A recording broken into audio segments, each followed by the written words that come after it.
Hello and welcome back to Dr. Logic awkwardly gives you loads and loads and loads of definitions.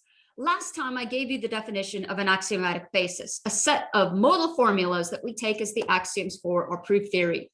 This is one of the key components into building a fully fledged proof system with the end goal of being able to identify when we have proofs of theorems and what the theorems are.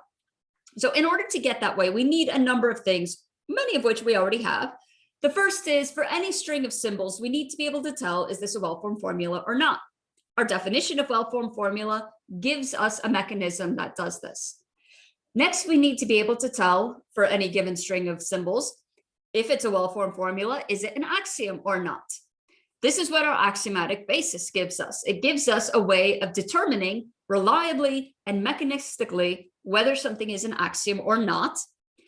And then the last thing that we need, because what we do with our axioms is we apply rules to them and we derive new consequences from them, is we need to be able to have a reliable mechanism of determining whether an application of a rule is in fact an application of a rule. So you don't want to be able to just write down anything and say modus ponens, because as much as people often mishear logician as magician, logic isn't magic.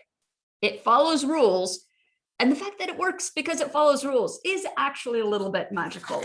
We really are wizards here with our logical symbols. Anyway, if you've been around for earlier videos in the syllogistic, in predicate logic, and propositional logic, you know the basic definitions of proof.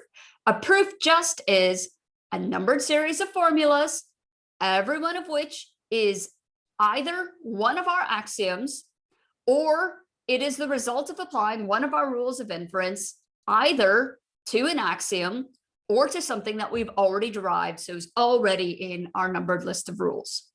A theorem then is just any formula that occurs in this proof. There's an interesting kind of definitional point to pick up on here, which is that every axiom is also a theorem of a particular system, because you can give a proof of that, proof of it as a theorem in your system, simply by writing the axiom down and labeling it as an axiom. So a logical system is going to be the set of theorems that we can generate from an axiomatic basis. On the other hand, we will sometimes be a little bit informal with this definition, and sometimes we'll refer to the axiomatic basis as the system, and sometimes we'll refer to the set of theorems that you can generate from that basis. The reason why we like to talk about logical systems in terms of the theorems that they generate is because you can sometimes have two different axiomatic bases that give rise to the same set of theorems. And you don't want to consider them to be different systems. They're just differently based, but what you're getting out of them is going to be the same. So there's just a bunch of kind of background overviews and definitions. Didn't actually write a single thing on the whiteboard. What kind of a logic class is this? But I think that we will just pause this video now and come back next time to talk about kind of specific definitions relating to systems, equivalence, inclusion, strength, weakness, things like that. So come back next time and we'll talk about systems.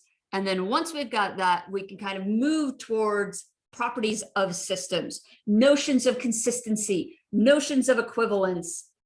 And then we'll be in a position to actually start defining individual systems. I will give you rules of inference and we will start generating theorems. So take care. See you soon. Cheers.